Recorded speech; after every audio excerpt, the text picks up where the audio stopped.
Assalamualaikum warahmatullahi wabarakatuh. Alhamdulillah, alladzi unzila bihi al-Qur'an lin-nas wa bayyinatin min al-huda wal furqan. Wassalatu wassalamu ala Rasulillah wa ala alihi washabihi wa man wala. Rabbi shrah li sadri wa yassir li amri wahlul 'uqdatam min lisani yafqahu qawli. Bapak Ibu yang dirahmati Allah Subhanahu wa taala, sisa beberapa hari lagi Ramadan telah meninggalkan kita. Tentu kita ingin mencapai yang namanya berkah di bulan yang penuh berkah ini. Apa itu berkah? Kalau bahasa Arabnya, berkah itu berasal dari kata barokah. Kalau orang Mekah biasa melihat onta yang duduk, lalu ontanya ini berdiri, bekas tempat duduk onta itu dinamakan juga barokah. Berarti barokah ini artinya apa yang membekas dari bulan Ramadan ini sampai di bulan-bulan lainnya. Tentu kita ingin menjadikan bulan Ramadan ini bulan latihan. Bulan Ramadan ini menjadi bekal kita di bulan lainnya, supaya tetap istiqomah, tetap melanjutkan sunnah puasanya Senin Kamis, melanjutkan bacaan Al-Qur'annya. Al-jannatu mustaqatun ila arba'ati nafarin. Surga menentukan 4 golongan. Salah satu di antaranya tadi Al-Qur'an, yang selalu membaca Al-Qur'an. Tetap istiqomah. Tentu kita harus memiliki bekal. 3 bekal yang perlu dimiliki di saat di bulan Ramadan ini untuk mencapai keberkahan. Berkah biasanya kalau tulis biasa mengatakan dengan ucapan berkah. Itu berkah. Untuk mencapai ini, bekal yang pertama tentu kita harus memiliki ilmu. Ibadah tanpa ilmu bisa mengurangi kadar ibadah kita. Contoh, kami sa'imin laysa lahu min siyamihi illa al-ju' wal atash. Rasulullah bersabda, banyak di antara umatku mereka berpuasa, tapi tidak mendapatkan pahala puasanya kecuali hanya merasakan lapar dan hausnya saja. Kenapa seperti demikian? Karena dia tidak tahu ilmu puasa. Memiliki ibadah tapi tidak tahu ilmunya, sama dengan perkalian 9 kali 0 sama dengan 0. Bisa bahkan menjadikan ibadah kita ini tidak ternilai. Kita rajin puasa, tapi gosipnya lancar. Kirimkan digosip orang di blog AA ini, hampir 1 blog digosip semua. Lewat tetangganya pakai gamis kiri video, dikiranya bisa hidup berjalan. Cerita kiri kanan sampai tidak tahu bahwa inilah yang membuat puasanya bisa makruh bertumbuh menjadi batal. Rajin puasa tapi tidak menjalankan sunnah Rasulullah. Padahal Rasulullah sudah menyampaikan maka ya sunnati faqad ahabbani wa man ahabbani kana ma'i jannah. Siapa yang menjalankan sunnah-sunnahku kata Rasulullah, dia mencintaiku, dan barang siapa yang mencintaiku dia akan bersamaku masuk ke dalam surga kelak nanti. Rasulullah sudah mengajak kita masuk ke dalam surga untuk mencintai sunnah-sunnahnya. Bahkan Michael Ihar menyampaikan di dalam bukunya 100 orang berpengaruh di dunia menobatkan Rasulullah orang terbaik pertama di dunia. Kenapa?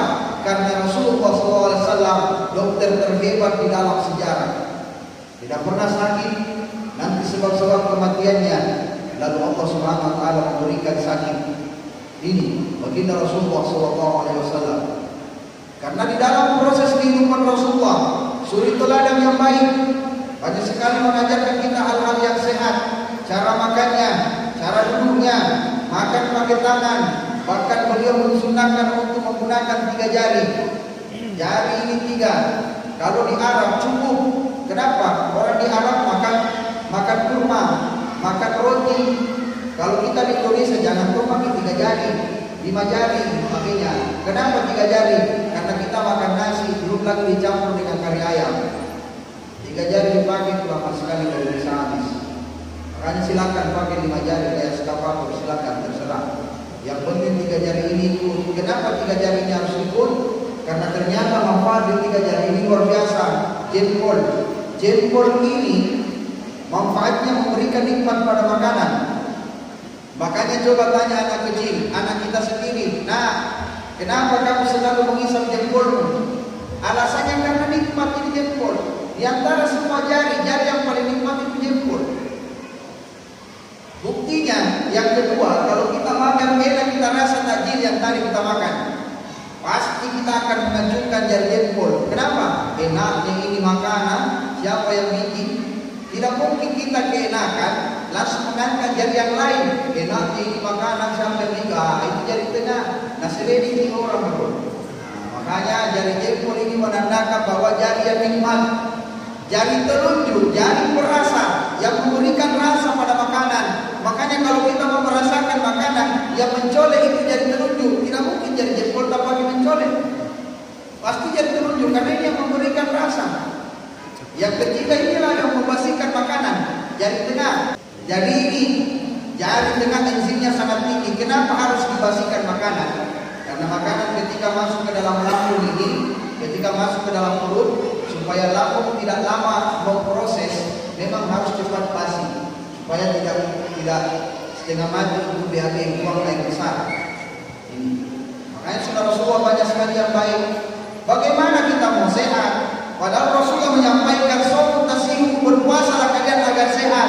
Bagaimana mau sehat? Dia tidak jalankan sunnah Rasulullah karena tidak memiliki ilmu. Contoh, Rasulullah menganjurkan kepada kita makanlah sebelum imsak. Maksudnya itu mendekati imsak. Jangan juga pas imsak langsung makan. Pasti cepat sekali makannya. Mengunyah juga tidak baik. Masuk ke dalam hanya mengakibatkan asam lambung dan penyakit makan muncul. Rasulullah menganjurkan kita kalau boleh dijaga 20 menit sebelum imsak makan. Kita makannya jam 2 malam. Otomatis ketiduran jam 3. Nanti bangun jam 4 malam, jam 4. Masalahnya dia bangun jam 4 sore. Berpuasa tapi tidak sembahyang. Ini juga bahaya. Rasulullah menganjurkan berpuasalah agar kalian sehat. Bagaimana mau sehat? Kita harus dimulai dengan yang manis-manis. Maka buka puasa. Bagaimana tidak usah kita punya lambung, kerjanya cuma mencret. Orang setengah mati sholat tarawih, dia setengah mati keluar masuk di dalam WC. Kenapa? Karena dia sakit perut. Karena tak mulai dari yang manis-manis, langsung hantam yang manis-manis. Kedua bekalnya adalah sehat.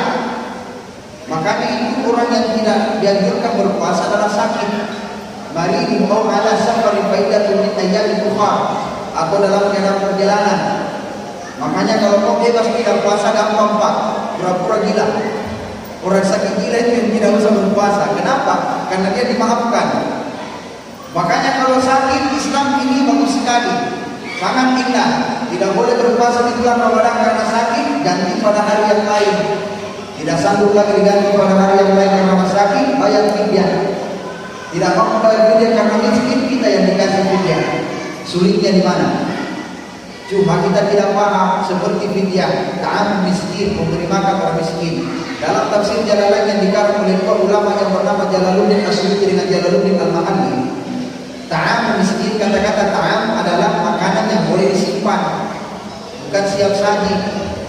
Coba sekarang Pak, sekarang ini bulan Ramadan, banyak panti asuhan, banyak pondok pesantren diserang dengan makanan tajin. Sampai orangnya di dalam itu tidak kelebihan makanannya daripada orangnya. Sampai dimakan, masuk tiba waktu sahur, basi makanannya. Kenapa? Terlalu banyak. Kalau bisa bawakan beras, hitungkan masuk ke dalam beras. Kalau uang ustaz bagaimana? Kalau uang jangan Pak, lebih baik bawakan makanan. Mau makanan siap saja atau makanan yang bisa disimpan. Kenapa uang tidak bisa ustaz? Jangan sampai nak belikan kuota. Nah kuota tidak dimakan. Ada kalau untuk kenyamakan kuota? Tidak ada. Nah makanya ini kita butuh sehat dalam ibadah, jaga kebersihan supaya mendapat kebaikan keberkahan di bulan Ramadan. Yang terakhir, yang ketiga, sedekah. Siapkan harta untuk sedekah. Beda sedekah, beda infak, beda zakat, beda fidyah. Sedekah itu apapun, mau jasa, mau barang, mau harta. Infak sebagian dari harta. Zakat itu memang ada asbabnya. Ada kepada siapa diberikan, sedekah tidak. Mau kepada orang kaya, kalau kita berikan itu sedekah. Sedangkan zakat tidak ada stafnya 8. Dalam surah At-Taubah ayat 61 jelas sekali. Innamas shadaqatu lil fuqara wal masakin wal 'amilina 'alaiha wal mu'allafati qulubuhum wa fi riqab wal gharimin wa fi sabilillah wa ibnis sabil fariidatan min Allah. 8. Dan ada waktunya zakat. Dan ada pembagiannya, ada zakat fitrah, ada zakat mal. Makanya sedekah, perbanyak waktu kita untuk bersedekah.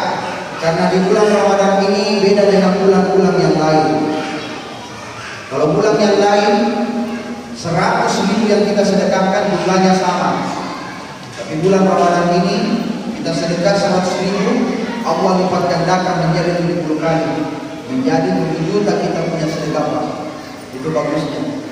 Tapi Ustaz, saya tidak boleh sedekah harta karena saya tidak punya uang. Maka bantulah masjid Nurul Jamil ini untuk bersih-bersih. Bantu siapkan makanan tajil, bantu membersihkan masjid. Itu sedekah tenaga, sedekah jasa. Saya juga tidak boleh bersedekah jasa, Ustaz. Setidaknya kau bisa tersenyum. Ada orang datang masuk masjid, sapalah dengan senyuman. Sapa dengan senyuman. Makanya tabassum fi wajhika sedekah. Senyum itu adalah sedekah. Makanya itu orang yang rajin tersenyum banyak rezekinya. Makanya rajin sedekah. Ustaz, saya tidak boleh juga sedekah harta, tidak boleh sedekah tenaga, tidak boleh lagi sedekah senyum. Kenapa tidak boleh senyum? Sariawan kau, Ustaz. Gunakan berkah yang murah. Maka itulah yang bisa saya sampaikan sebagai kesimpulan. Mari kita raih keberkahan dengan 3 cara yang dibekal. Yang pertama, bekal ilmu, penting sekali ilmu. Yang kedua, bekal sehat. Kalau kita tidak sehat, bagaimana kita akan menjalankan ibadah ini? Yang ketiga, perlu bekal harta. Kenapa? Apa yang kita mau sedekahkan kalau tidak ada lagi apa yang bisa kita berikan di jalan Allah? Ingat, wa ma'afakatu min syai'in fa yuhliku. Apa yang kau berikan di jalan Allah, Allah akan ganti lebih daripada apa yang kau berikan. Innallaha la yukhliful mi'ad. Allah tidak pernah mengingkari janjinya. Insyaallah, mudah-mudahan Ramadan ini penuh berkah. Amin ya rabbal alamin. Allah mudah-mudahan bermanfaat dalam hidup kita. Apa yang saya berikan tadi, lebih dan kurangnya mohon dimaafkan. Saya tutup dengan sebuah pantun, ikan bolu, ikan cakalang. Itulah nama-nama ikan. Sekian, assalamualaikum warahmatullahi wabarakatuh.